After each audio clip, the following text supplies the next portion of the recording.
What's up, guys? It's Mr. Fit to Flourish, and welcome to the Fit to Flourish podcast. This is the in-depth video all about options. Okay, so I'm gonna try to make it simple in the beginning, and then we're gonna go in depth, and you're just gonna have to get with these definitions. Okay, get with these definitions. So let's get right into it. All about options. All right. So options, the crash course, the good, the bad, and the outright complicated stuff. So what is an option? So an option, keep it simple. So to keep it simple, an option is a contract on a stock. So it's like insurance on a stock. And a call option is a bet that the stock price is going to go up. And then a put option is a bet that the stock is going to go down, to keep it simple.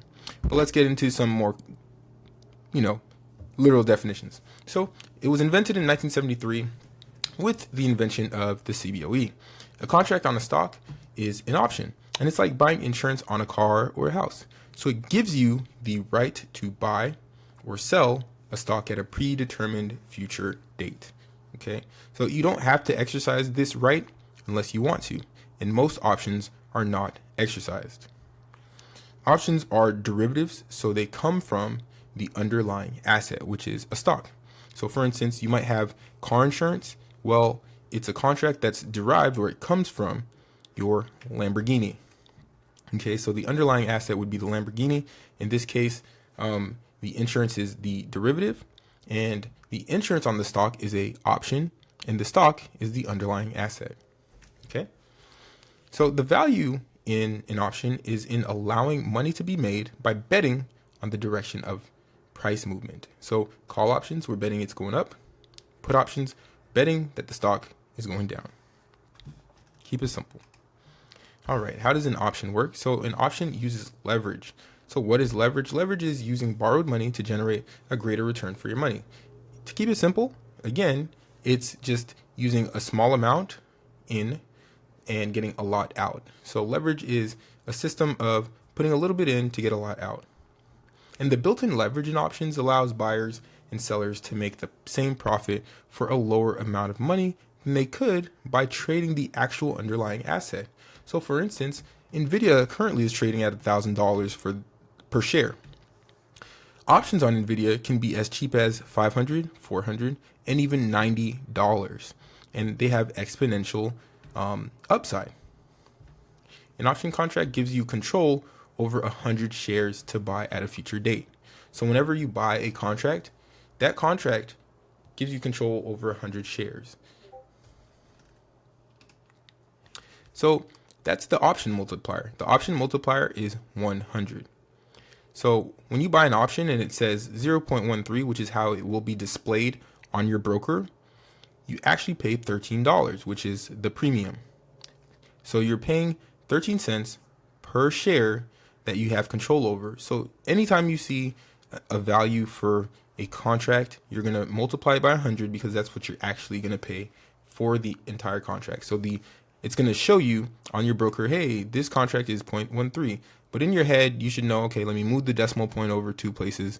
It's actually $13 because I'm getting the option multiplier of 100. I'm controlling 100 shares. Okay, I think of it as controlling a block of 100 shares. So options further explain. So options have a strike price, and the strike price is the predetermined price where the option can be exercised. Okay, so exercising, all that means is you're using the option contract to buy or sell the stock at that agreed upon price. Okay, the strike price is not always, like, you don't always have to exercise the option when it gets there. If your option contract is increasing in value, you can always choose to sell the contract before that strike price is hit. If you think the stock price is going to go up, again, that's a call option. And if you think that the stock price is going down, that is a put option. Okay, so a call option gives you the right to buy at the predetermined strike price at the predetermined date, and the put option gives you the right to sell at the predetermined strike price at the predetermined date. Options, like I said, have expiration dates, and that usually lands on Fridays. And if expired, then the option is worthless and it can't be exercised. So you never want to let an option expire, you always want to at least exercise it or sell it. And usually people do not exercise options. They just make the money on the option, since there's pretty much exponential amount of upside. They make money on it and then they sell it when they make money, instead of turning it in for a bunch of shares at the predetermined price. So how an option works. So this is an example here. So the stock Apple, it's trading with a share price of $43. So Apple is $43 per share. There's two different scenarios that we can look at here. Scenario number one is you buy 100 shares of Apple at $43 each, making it $4,300 for those 100 shares. The share price goes to $47 each. So now you're at $4,700 and you make $400, which is 9%. Scenario number two is you buy an option contract. So you buy a contract with a strike price of $45. And remember, Apple is still trading at $43 and the premium is 0.13. So you pay $13 to control 100 shares. The share price goes to $47. You exercise your option and make $200. So that's 1,538%, because the share price went to $47 from $43, but your strike was $45. So in scenario number two, Apple was also trading at $43 per share. You thought that the price was going to go higher, okay? And you bet that it was going to go up and pass at least 45. You reserved the right to buy back the stock at $45. So one strategy costs $13 up front and the other costs $4,300. Okay. Options are not always exercised. So to exercise options means you get the shares. People typically end up selling their contracts at the new contract price. So the contract that you bought for $13 when the stock was $43 now is worth $39, and when the stock is trading at 47. So you make 200% of your money with very low risk. So if the price went down, you might lose some money, but only up to $13. So that's the nice thing about options. You can only lose as much as you put in. So a person who sells the option is the option writer, also known as market makers. And the person who buys the option is the buyer. Options can get extremely complex. And for the sake of this whole thing, we're only going to be covering long strategies. So buying calls or buying puts. So going long calls or going long puts. We're not going to be talking about writing contracts. We're not going to be talking about advanced strategies like iron condors and stuff like that. I'll put that in another segment later on. So again, call options is reserving the right to buy a stock at a certain price because you think it's going to go up. The call price increases as a stock price increases. So the option contract increases as the stock price increases. The price needs to go up in order for you to make money on a call option. And if you're wrong and the price goes down, your contract is losing money. But you can only lose as much money as you put in. And then again, another example here of a call option. So you're buying a contract because you think the price is going up and you want to buy the stock cheaper than the high price that it will be. So usually people buy option contracts because they're cheaper than buying the stock. But at the same time, you want to sell it at the super high price. So the current price of Apple is $43, and I think it's going to go up to like $50. I buy a 0.13 call with the strike price of $45. This means I think that the stock will at least move to $45. And I'll buy the 100 shares for $45 each, or if it indeed goes to $50, I get to buy them for $45 each and sell them at the new price of $50. So the contract was like a placeholder, okay? So I only paid $13 to be able to make a $500 spread, because when the stock goes to $50, remember that I was controlling a block of 100. So that's actually $5,000 worth of contracts and or shares. Sorry, $5,000 worth of shares minus the 4,500, and that gives me $500. And that's the concept of being in the money, which I'm going to show in just a second. And again, all options expire. The closer you get to the option's expiration date, the less valuable the option becomes. Options expire worthless, and people typically just trade or sell their contracts once it becomes more valuable.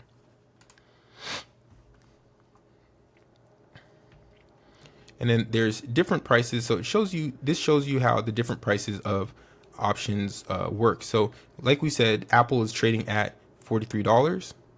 And let's say that at $43, the contract is $33 for a $43 strike price.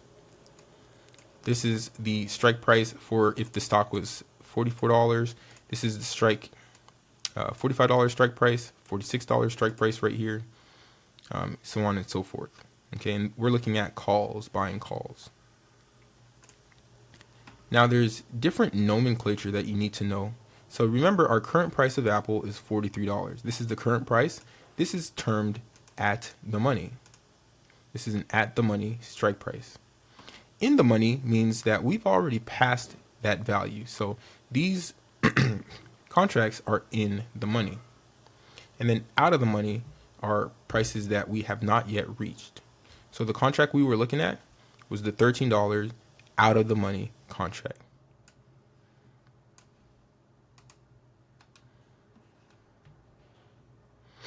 So once the price went all the way up to $47, the current price, now our contract is worth $39. So remember, it was $13, but now it's worth $39. So now our contract is in the money. In the money.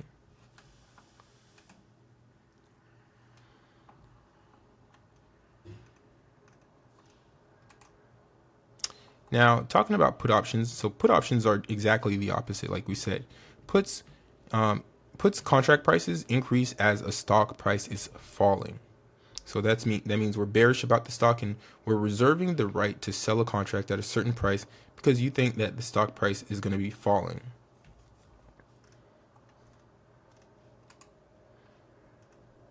And then the nomenclature is the same, but it's pretty much like reversed.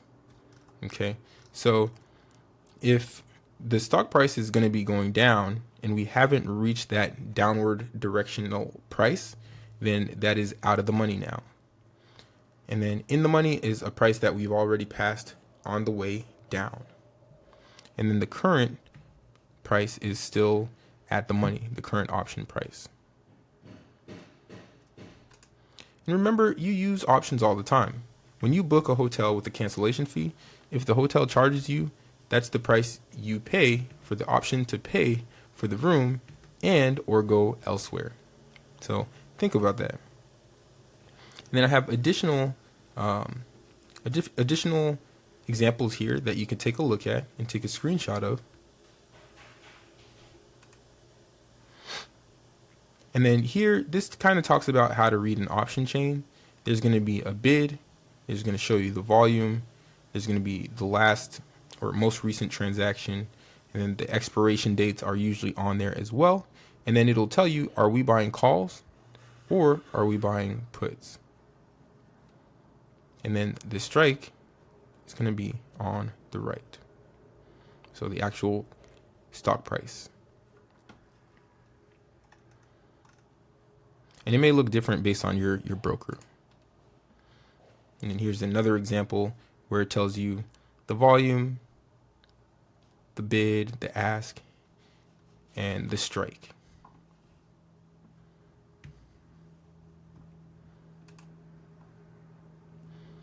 And then here are different terms that may be used when buying or selling contracts or shares. So buying to open is when the transaction gets you a long position.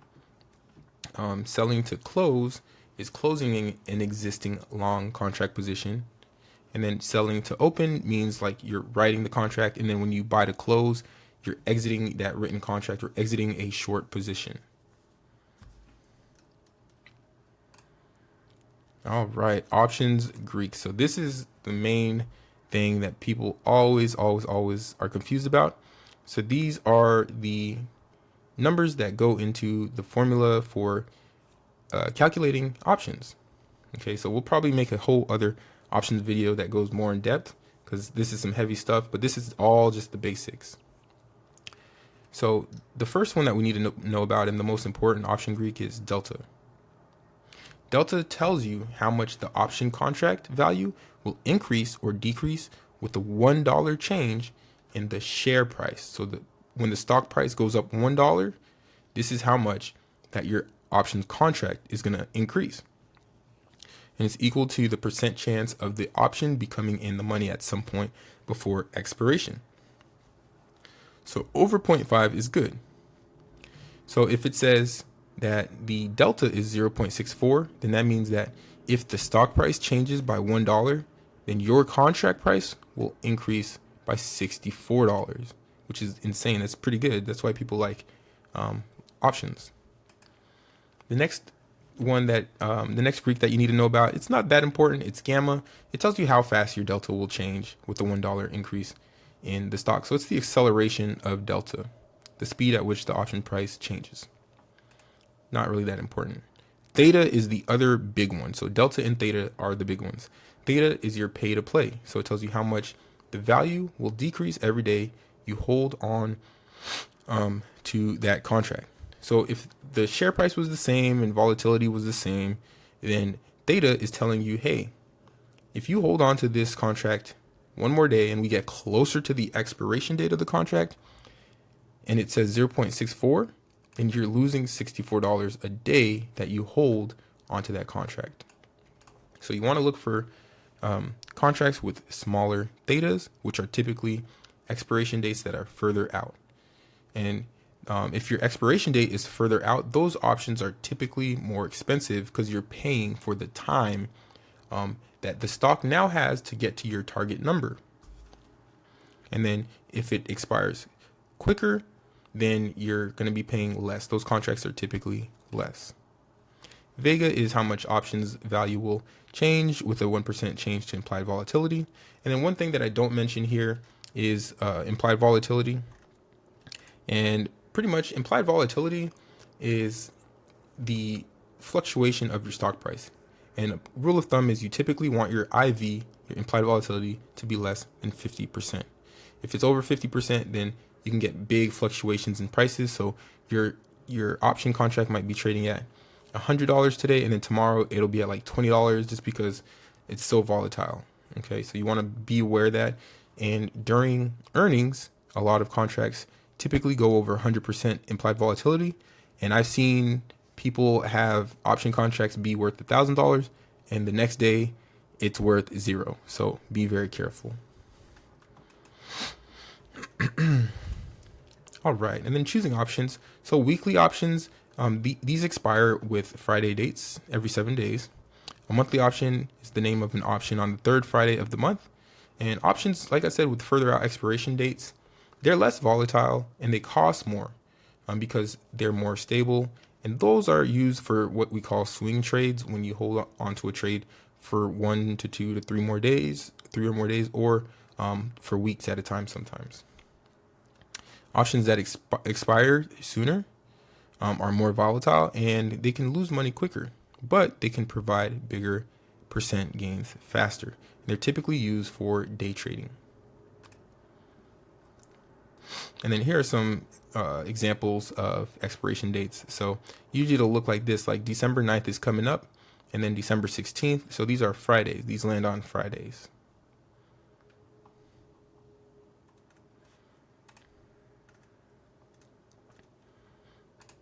And then we'll talk about complex option strategies later on.